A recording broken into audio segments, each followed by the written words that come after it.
Hello and welcome to another edition of What Does the Giraffe Say with me, Kathleen Retourne. We are a service that aims to reconnect people to conservation efforts around the world by holding live interviews over social media.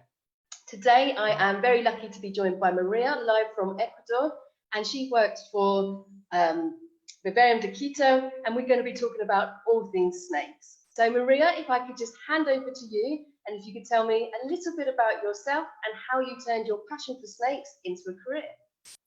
Hello, Kathleen. Good morning. Good morning to you. Thank you very much for this interview to let people understand a little bit more about snakes.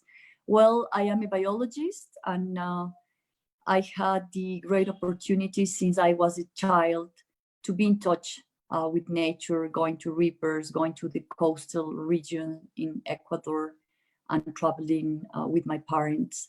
And I think that this chance to be connect with nature at a young age helped, in my view, to shape how I was feeling about nature and animals in general. And that is why later I decided to study biology. And in that time, I didn't decide about snakes. The snakes came afterwards, but also why I became interested in snakes, it is a coincidence. And right now, when people ask me in some other situations, I think it was the film that my mom took me when I was 3 years old.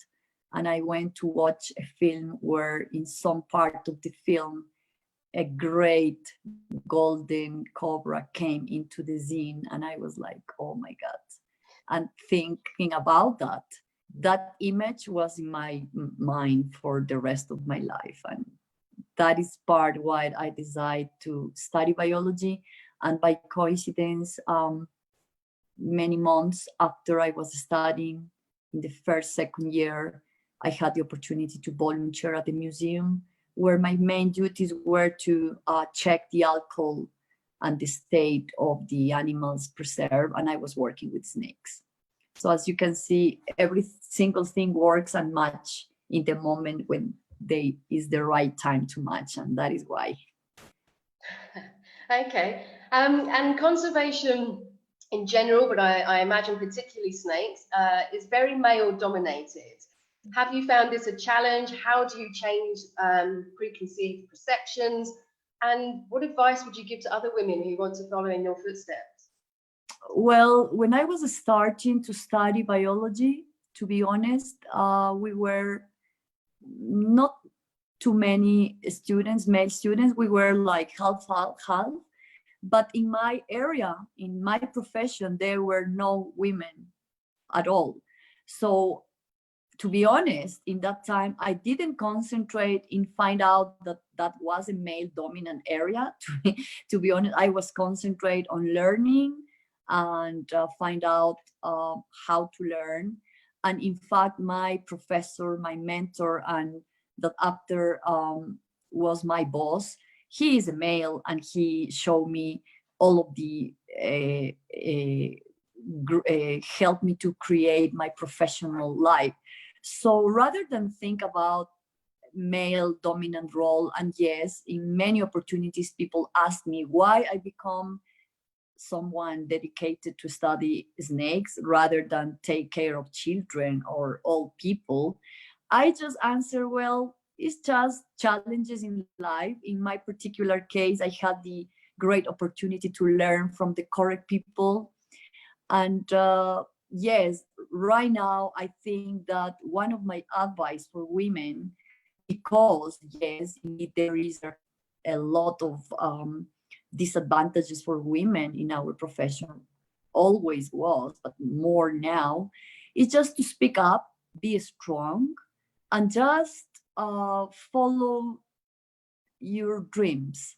I think that if you have this clear focus in your life, there is no any reason why not to get what you are dreaming. So in my situation, I have a really strong temper, and I really follow my dreams. So that would be, if you like, my advice. But in my situation, I have to tell you that I do have very good male professionals who help me to build myself as a professional, but also women from which I learn.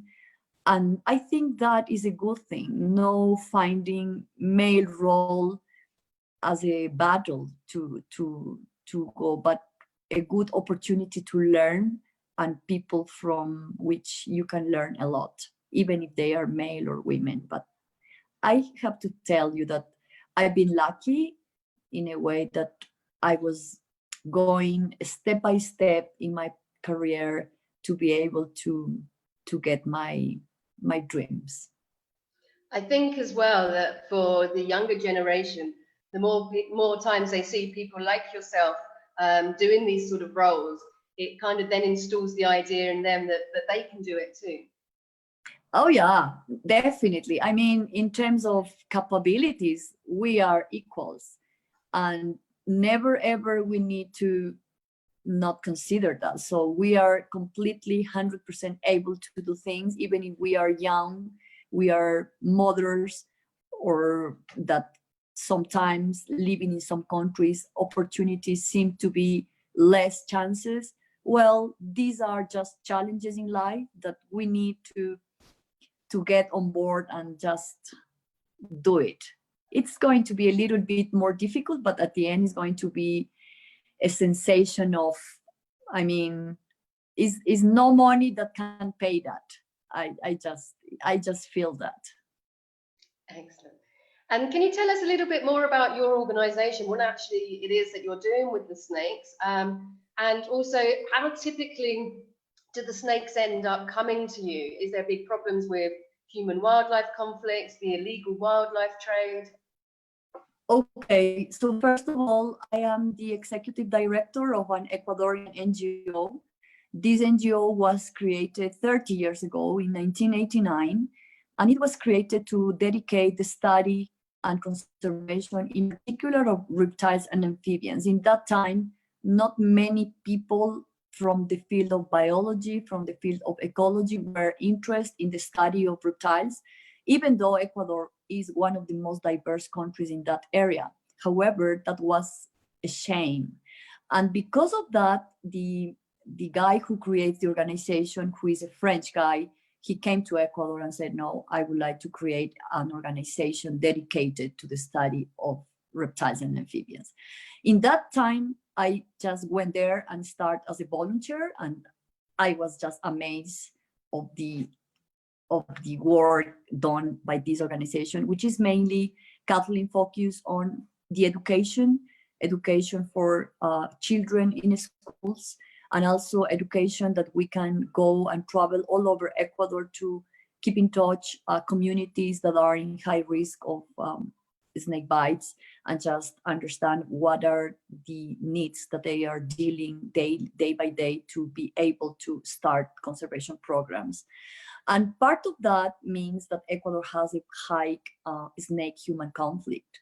And because of that, we have agreements with the authority in Ecuador to receive animals under illegal trade. And most of them come to our facilities. We have an education facilities open for the public, like a small zoo, but also we have a quarantine area and some labs where we receive animals.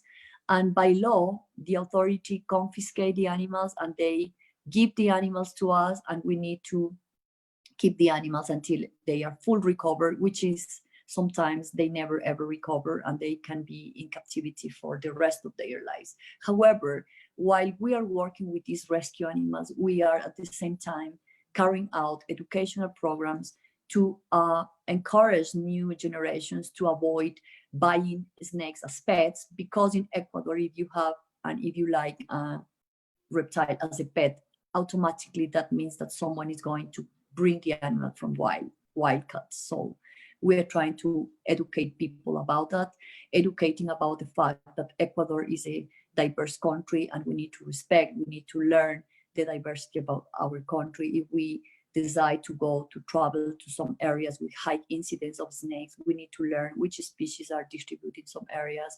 We develop graphic and print material for schools, for children. We distribute all over the country. about differences in terms of recognition of venomous snakes, non-venomous snakes.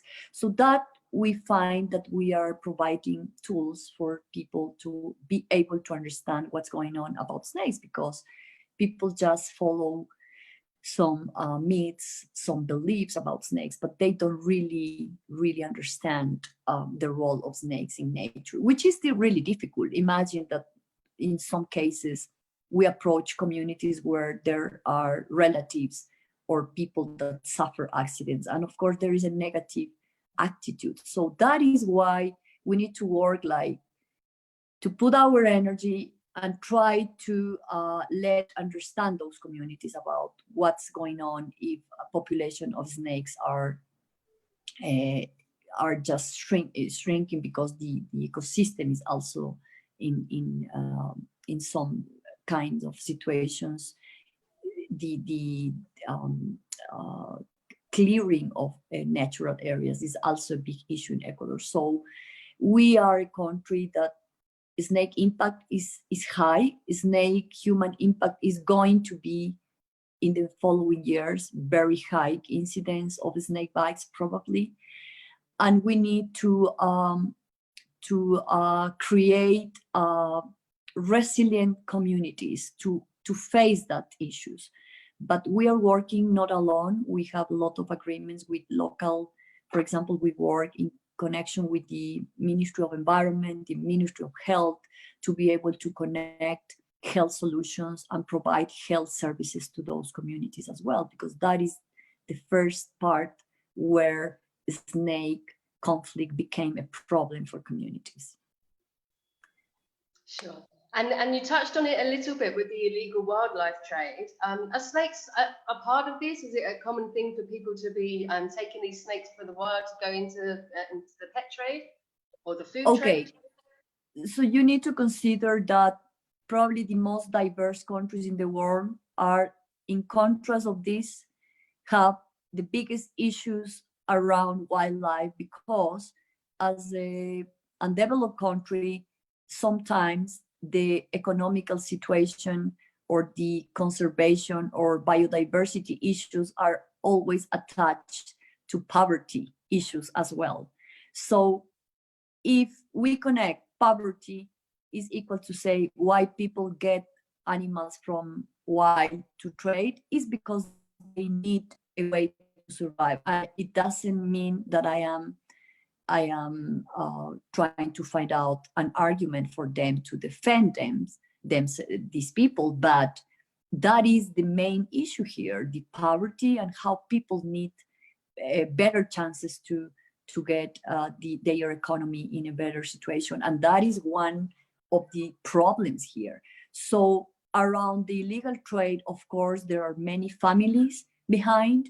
Many families that try to find out how to get money, and that is the first part of the problem. And the second part of the problem is that people in big cities, just for fashion or to contribute to the status of having a wildlife pet or a exotic animal, they pay the money to get access to that pet. So as you can see, this is like a circle where we need to work trying to put in consideration all of the elements of the illegal wildlife trade, putting all of the components on board to be able to connect and make first regulations in terms of regulations, a strong legislation. We do have a good legislation. However, there is a lack of financial to put those people in some particular areas where the highest wildlife trade is occurring in Ecuador. In addition to this, some shops, they don't know exactly the regulations by which they can sell or not sell wildlife fauna. Right now, according to our legislation, you have penalties to pay if someone finds you selling or buying a wildlife fauna. But again, we need to work together, biologists, scientists, legislation, authorities, politicians. So it's an effort at different levels that until now, it is impossible to put all of them together. And that is why these groups around illegal trade are just taking advantage of the chances they have to still be doing that. But it's high. It is a lot of illegal trade in Ecuador, unfortunately, even if it's for internal commercial trade or selling for illegal trade overseas. So it is a big issue indeed. Okay. And what's the general perception of snakes in Ecuador? Are they liked? Are they feared? Have they got any cultural significance? Well, first of all, Kathleen, I need to explain that Latin America and Ecuador is not an exception. We were conquered like 500 years ago by Spanish. As a result of that, we received a new language, new religion, new fears, new beliefs around everything, and included in that are the snakes. So as a result of that, eventually we also receive an imposition of fears and beliefs against snakes. And it's very interesting how fears that here are well distributed all over locations and areas in Ecuador are exactly the same fears and the same myths that you can listen from people in Europe. Exactly the same. It is a copy. However, because it is occurring in Ecuador, only the landscape change or the story change a little bit, but it's exactly the same. So what happens is that as a country that mainly our population is like 70% following the Catholic religion, and having in mind that in the Bible, the snakes symbolize devils and negative things, you can understand why most of our population is going to react in a negative way against snakes because of that. I'm not saying that this is the only reason, but it is. It is a main issue why people mainly get negative beliefs and negative attitudes against snakes because of that. In contrast to this, and our organization published a book in 2016 where we were gathering information about how our native cultures represent snakes and some other reptiles in their pottery, for example. And we were finding out that most of people in those communities represent snakes as symbol of positive, symbol of fertility, symbol of good news for communities. So what happens is that we were trying to rescue those, trying to in context of what we think right now about snakes and what those communities were thinking, and in what was the gap where snakes become horrible animals. And that was interesting to start telling people why Ecuadorian culture is attached to some interesting snakes, why in some representations of native cultures, indigenous populations, we represent frogs as a jewelry, we represent in pottery snakes. So that is what we need to rescue. And I'm not saying that everything is done right now, but is step by step how people is like reconnecting with this information, reconnecting with these cultural aspects of Ecuadorian identity, if you like, and how people that were in the past thinking that the snakes are bad, right now they are becoming interested because they are part of our culture, and they are like becoming like the wow moment, saying, I didn't know that. I would like to know more about it. And we are using that information to promote talks and interesting interaction with people making pottery, explaining why they are using some specific species in the pottery. And we were part of a nice workshop in the past when we were invited with a group of women that were starting a project to be able to gather to improve their economy, making animals sewing using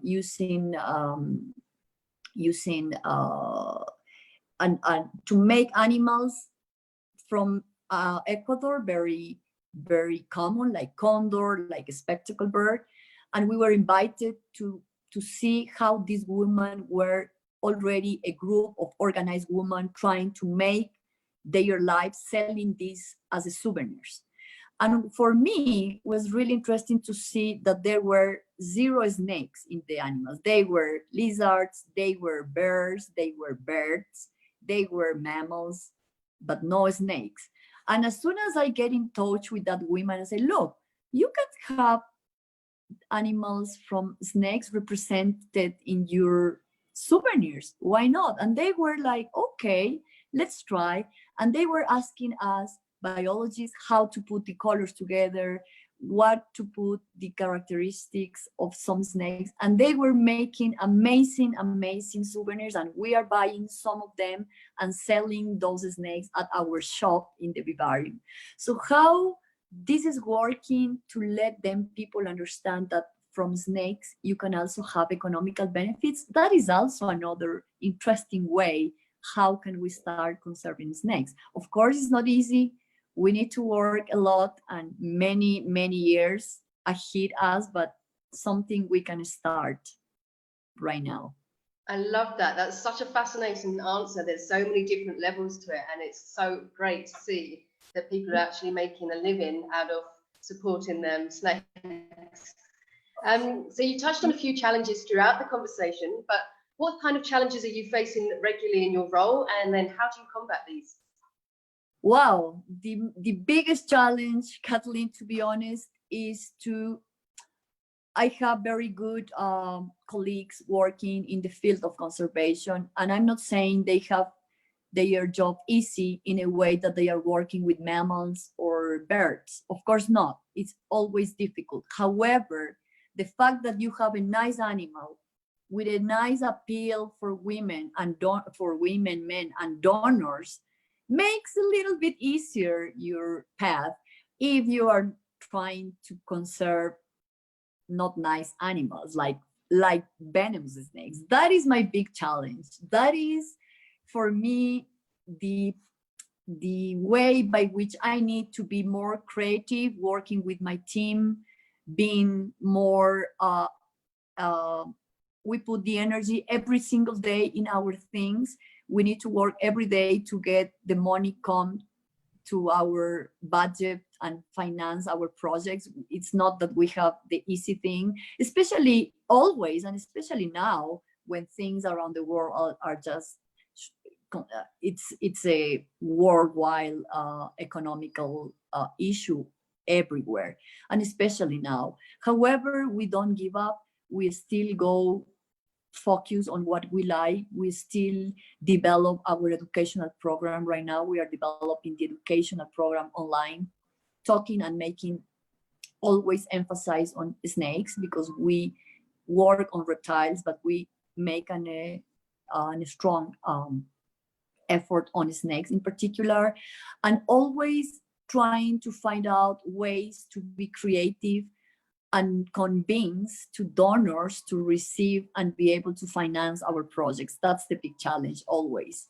And after 30 years, I have to tell you that something we must be doing well because we are still here, and I think our organization has a lot to do for the many coming years, I hope.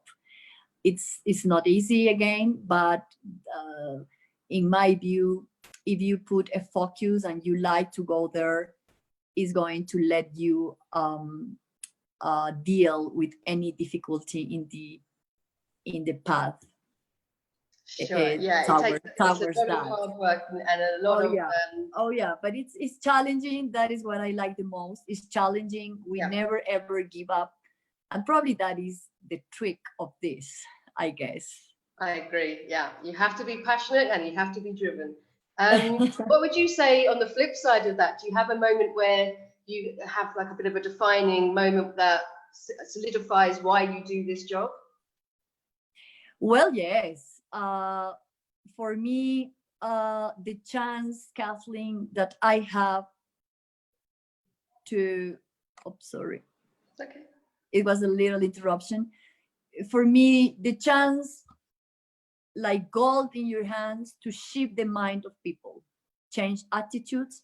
For me, that is the moment when I'm saying like a kind of relief. I'm saying, well, probably I'm not wrong doing what I'm doing.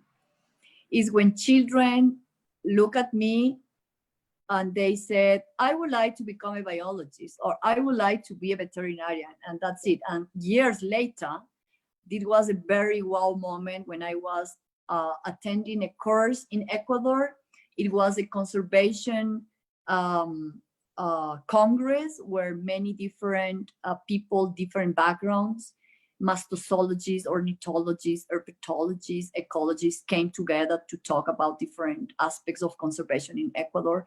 And a girl of about 25 years old approached to me and looked at me and smiled to me and said, Maria Elena, do you remember me? And I was like, oh my God, I don't remember you, but maybe we met sometime. And she said, yeah.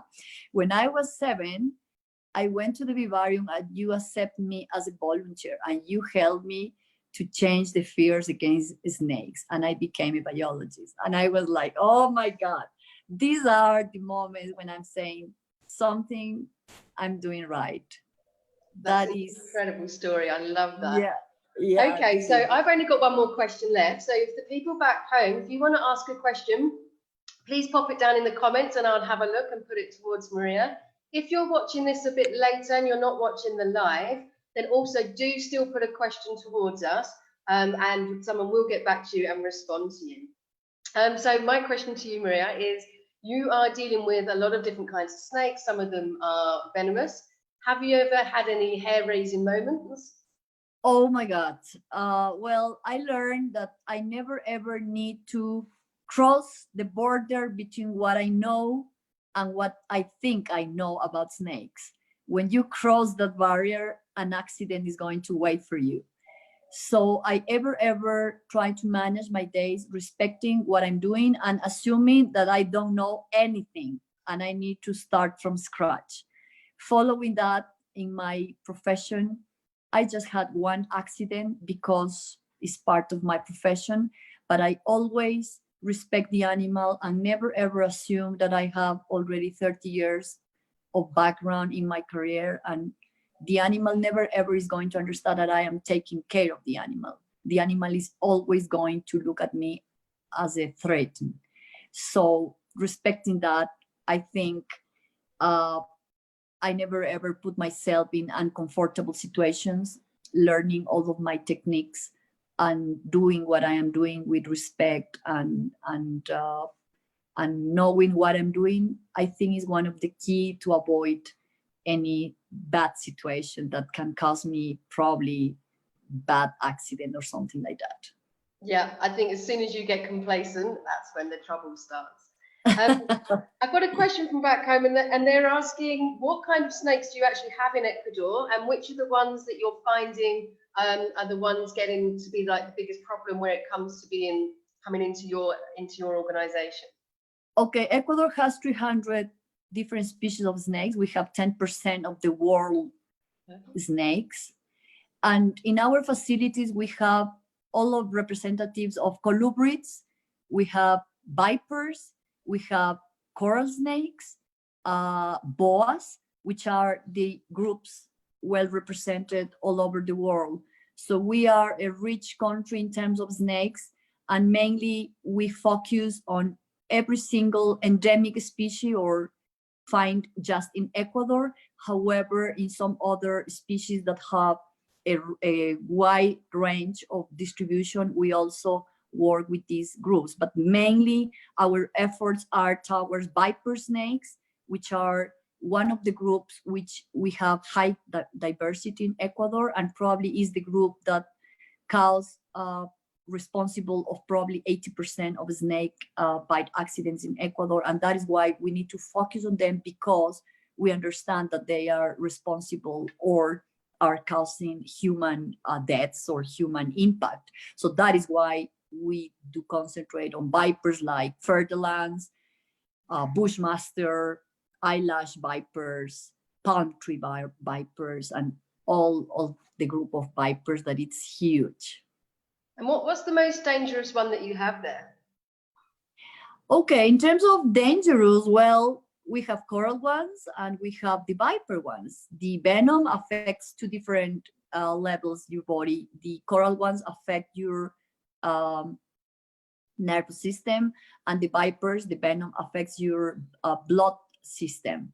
So in my view, both of them are perfect snakes to kill you and are dangerous. So it's going to depend on the situation, the accident, if the snake bite, how many bites, if they use both hands, and so on. So many different factors to consider and decide which one. But just to provide one in particular group is the viper group, and we have the bushmaster, which is a big snake, is the biggest venomous snake from vipers in the world. It reaches like 3 meters. And we have those in our facilities. And working with that snake is really challenging because people is really scared about that snake.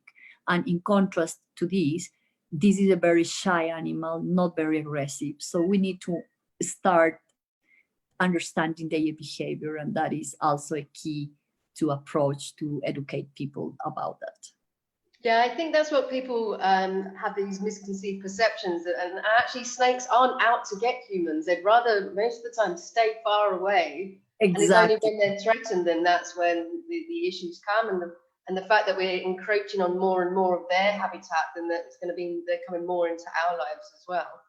Yeah, however, and considering the high levels of deforestation that Ecuador is suffering, you understand how the conflict snake-human is increasing, because most of people, most of families are migrating to those areas to find out better chances to survive. And that is why they buy a piece of land, they build their houses, but they are in areas where high incidence of snakes are, and they don't know how to behave, how to treat it, how to get access to health services. So these are the issues around snakes that make a snake bite a terrible issue. So if we work in the other factors, it's going to be like a kind of relief to offer services, better services, health services, better knowledge about snakes. So that is why we need to work, we need to improve in our education and in those areas as well. Yeah, I agree. Okay, well, that's everything that we've got so far. Again, please remember, if you are watching this later, please do put some questions towards us, and we'll be very happy to help. Maria, I found this such an interesting conversation. I'll admit I'm not an expert on snakes, and I'm not an expert on the conservation side in Ecuador either, and I feel like I learned an incredible amount. So I hope people back home have enjoyed this as much as I have. Is there anything else that you want to say before we say goodbye? No, many thanks to you, Kathleen, for providing me the opportunity to tell about our small effort in Ecuador towards snake conservation, and to invite everybody to follow our Vivarium Quito Facebook, and just keep in touch through our webpage, www.vivarium.org.ec, to be in touch our different programs that we carry out, and to receive your support and follow our activities. And thank you very much for the opportunity. Excellent. Okay, thank you very much. Thank you everyone back home for watching, and enjoy the rest of your day. Thank you. Bye. Bye.